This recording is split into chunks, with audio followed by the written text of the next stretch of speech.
7 seconds. That is how long it took blood to return to my patient's toes during a simple capillary refill test in my office last spring. Normal is under 2 seconds, not 7, 2. This man was 73 years old, a retired factory worker, and he had been seeing doctors for 4 years about his legs.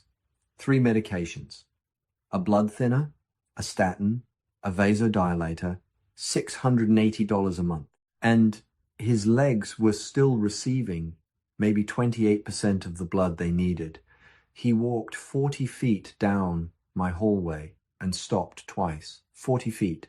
But I am not telling you that story to talk about him. I am telling it because of what it reminded me of.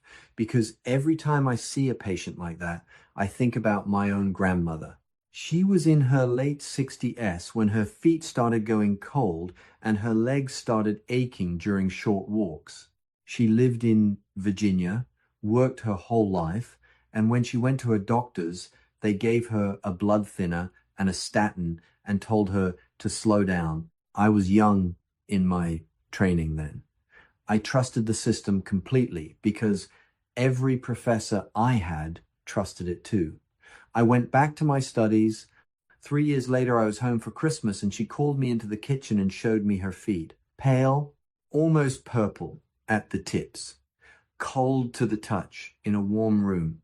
And standing there, I had the kind of quiet realization that changes a career. In 4 years of medical school, in 2 residencies, not one professor had ever taught me how to actually rebuild the vessel walls that were collapsing inside her legs. Not once. We were trained to manage blood flow through a crumbling system. Nobody talked about repairing the structure itself. That moment sent me down a research path that eventually led me to 5 seeds. Not supplements from a bottle, not a new medication, seeds that cost between 10 and 20 cents per serving and have decades of rigorous clinical data sitting in peer-reviewed journals that most physicians simply do not have time to read because the continuing education system does not prioritize what has no profit attached to it. Now, before I go any further, I want to be absolutely clear. This video is for educational purposes only. Nothing I say here is medical advice. Never change or stop any medication without talking to your doctor first. What I am sharing today is biology and research. Always work with your healthcare provider. Are we clear on that? Good. I know what you are thinking right now. You are wondering if this can really apply to you. You take your medications. You watch your diet. Maybe a doctor has even told you that cold feet and heavy legs are just part of getting older. But here is the thing I need you to understand before you make that assumption. The medications most commonly prescribed for poor leg circulation do not repair the endothelial walls lining your blood vessels. They push blood harder through a system that is already breaking down from the inside. And once you understand that distinction, the frustration so many of you feel starts to make complete sense. In this video, I am going to walk you through 5 seeds ranked from least to most powerful that science has proven can rebuild vessel walls, restore nitric oxide production, and measurably improve circulation in your legs. I am saving the most powerful one for last because the clinical trial behind it produced a 44% improvement in blood vessel dilation response. That number stunned the researchers who ran the study, and it is going to change the way you think about what is possible for your legs. Stay with me until the end. Now, let us start with seed number 5. And I want you to pay close attention to the mechanism here because it explains something that your doctor almost certainly has never had 8 minutes to explain to you. Sunflower seeds are one of the richest natural sources of vitamin E on the planet. A quarter cup gives you close to 82% of your daily requirement. Now, why does that matter specifically for the blood flowing through your legs? Vitamin E is a fat-soluble antioxidant, meaning it travels through your bloodstream dissolved in fat, and it protects the inner lining of your blood vessels from oxidative damage. Think of your arteries like the rubber tubing inside a garden hose that has been sitting in the sun for 20 years. That rubber dries out, it cracks, it hardens.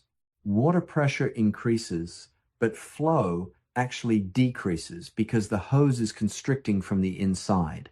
Vitamin E is the protective coating that keeps that inner lining supple and smooth so blood can move the way it is supposed to.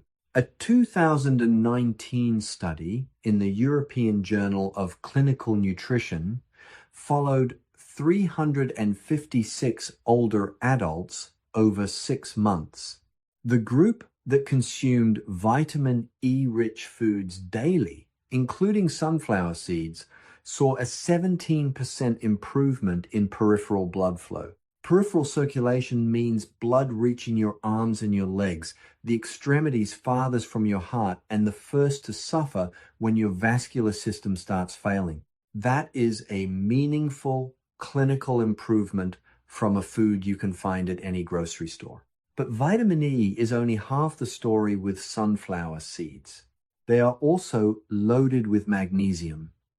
1 ounce contains roughly 37% of your daily magnesium needs, and magnesium does something incredibly specific for your blood vessels.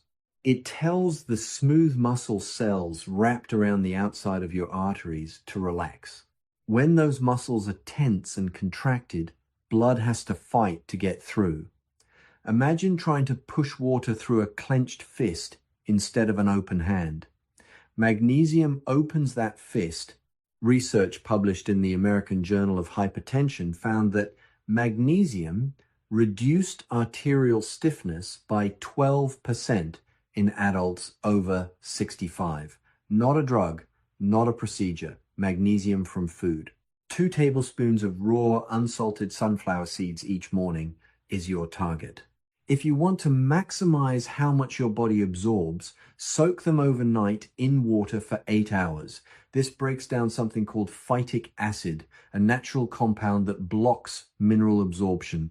Drain the water, pat the seeds dry, keep them in the fridge for up to 5 days. Roasted and salted versions taste better, but the sodium works against you by raising blood pressure, which is the exact opposite of what we are trying to accomplish here. Now, seed number 4 works through a completely different pathway, and most people have never heard of the compound that makes it one of the most underestimated tools in vascular nutrition: sesame seeds. You have walked past them your entire life, dotting the tops of hamburger buns, barely registering in your awareness.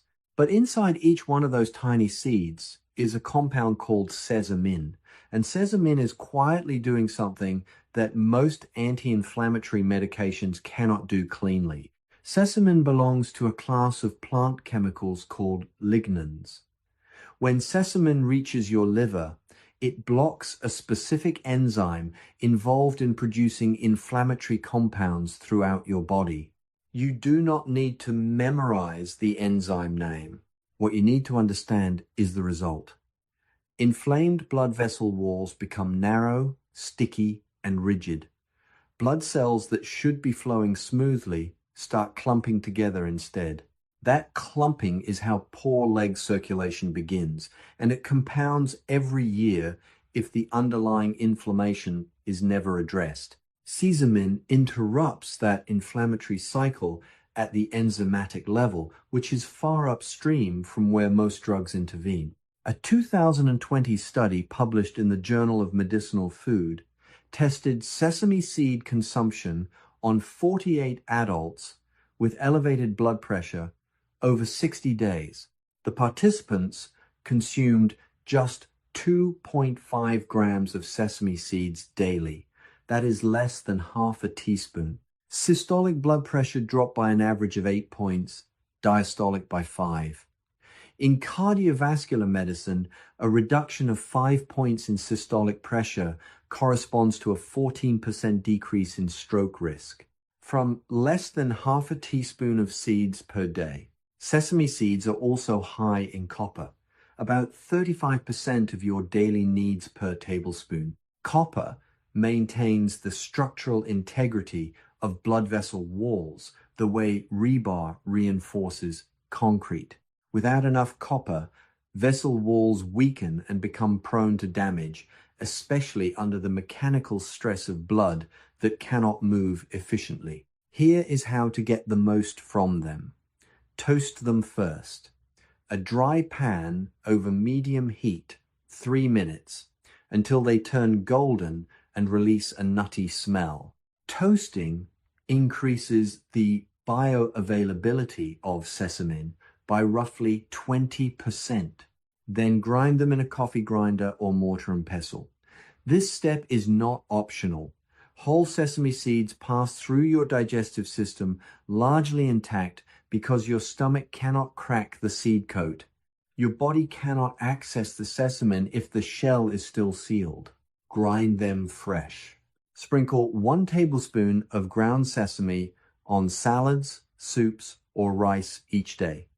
If you prefer, 2 teaspoons of tahini, which is simply ground sesame paste, delivers roughly the same benefit. Now, I want to stop here for just a moment because I know some of you are thinking this sounds like a lot of seeds to add to your routine. Seeds 5 and 4 address inflammation. Solution 1. Stop chasing ketosis. Start cutting specifically refined carbohydrates and added sugar while keeping the whole food carbohydrates your body and your gut actually need. That randomized controlled trial from the University of Bath compared 3 groups: a control diet, a low sugar diet, and a full ketogenic diet. The low sugar group, the people who cut added sugar and refined carbohydrates while keeping whole food carbs like legumes and root vegetables and fruit, produced a 10% reduction in LDL cholesterol, no significant change in ApoB, and no disruption to gut bacteria. They lost fat, they improved their metabolic markers, and they did it without eliminating a single food their microbiome depends on. This approach captures the majority of the metabolic benefit of keto without the cardiovascular trade-off and without the gut disruption and without the unsustainability problem. In practice, what this means is cutting out what I call the fast lane carbohydrates: white bread, white pasta, white rice, breakfast cereals, biscuits, cakes, pastries, soft drinks, fruit juice, sweets, most processed snack foods, and anything with added sugar listed in the first 3 ingredients. What you keep are the slow lane carbohydrates, the ones still wrapped in their natural fiber: lentils, chickpeas, kidney beans, black beans, sweet potato, oats, brown rice, whole grain, sourdough, berries, apples, and most non-starchy vegetables. The fiber in these foods changes everything about how your body handles the glucose. It slows the absorption, blunts the insulin spike, and feeds the bacteria in your gut that produce anti-inflammatory compounds your body desperately needs. Now, that is the mechanism part. Let me tell you what this looks like on a practical plate so you can see the difference. Breakfast is not cereal or toast with jam or a pastry. That is a dessert you are eating before 8 in the morning. Breakfast is eggs, scrambled or poached or in an omelet with avocado and some spinach. Or it is Greek yogurt with walnuts and a handful of berries and some chia seeds. Something that provides protein and fat and fiber together so your blood sugar rises slowly, stays stable, and gives you 4 to 5 hours of genuine satiety without reaching for a snack. Lunch is a large salad with chickpeas and olive oil and a piece of salmon or chicken. Dinner is a piece of fish or a chicken thigh or a small steak with roasted sweet potato and a bowl of lentil soup. You are eating abundantly. You are eating colorfully. Nothing is restricted in a way that requires social negotiation. You can go to a restaurant and order something good. You can eat at a friend's house without phoning ahead. The diet adapts to your life instead of requiring your life to adapt to the diet. Solution 2. Protect your overnight fast, because this is where your body quietly enters fat-burning mode every single night without you having to do anything extreme. Think of your fuel priority order as a queue. Your body burns the glucose from your last meal first. Then it moves on to your glycogen stores in the liver and muscle. Then, once those are depleted, it shifts into fat burning and begins producing ketones. This transition typically takes 12 to 16 hours of not eating, depending on the person and how much glycogen was stored. Which means that if you eat your last meal at 6 or 7 in the evening and have breakfast at 7 or 8 the next morning, that is a 13 to 14 hour window where your body works through that fuel queue and arrives quietly and without drama at a state of mild ketone production by the early hours of the morning. You are doing this every single night. The question is whether you are protecting it or undermining it. The behaviors that undermine this overnight fat-burning window are very specific. Eating late at night, snacking after dinner, having even a small amount of fruit juice or sweetened drink after your evening meal. All of these restart the glucose queue and push the fat-burning window back by hours. The behaviors that protect and extend it are equally specific. Finishing eating by 7, not snacking after dinner under any circumstances. If you are genuinely hungry in the evening, eat more at dinner. Eat more of the good stuff, more protein, more fat, more fiber. Protect those overnight hours like they are the most valuable metabolic window of your day, because they are. Over weeks and months, this regular overnight metabolic reset begins to compound. Your body gets daily practice at switching fuel sources, your liver fat gradually reduces, your visceral fat, the dangerous fat wrapped around your organs, begins to clear. Your insulin sensitivity improves because your cells are no longer being hammered with glucose and insulin all day long. They are getting resting periods. The locks are getting a chance to loosen up again. So that is the mechanism part. Now, let me show you the practical application, because knowing the theory is one thing, but knowing how to use it is everything. Now, if you thought those two solutions were powerful, wait until you hear what comes next, because this third element is where most people see their biggest breakthrough and almost nobody is talking about it. The bonus element is your gut microbiome, and here is why it connects directly to everything we just discussed. Your gut contains approximately 38 trillion bacteria, more than you have human cells in your entire body. These bacteria are not passengers. They actively produce B vitamins, vitamin K, and short-chain fatty acids from the fiber you eat.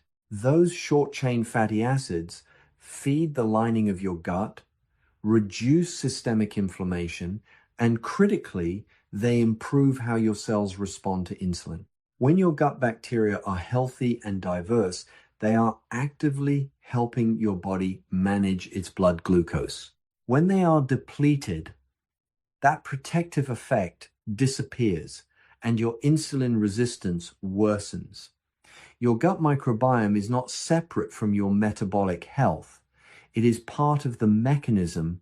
Now, what does a ketogenic diet do to your gut bacteria? That same University of Bath trial found that the ketogenic group saw their fiber intake drop to around 15 grams per day, roughly half the daily recommended intake.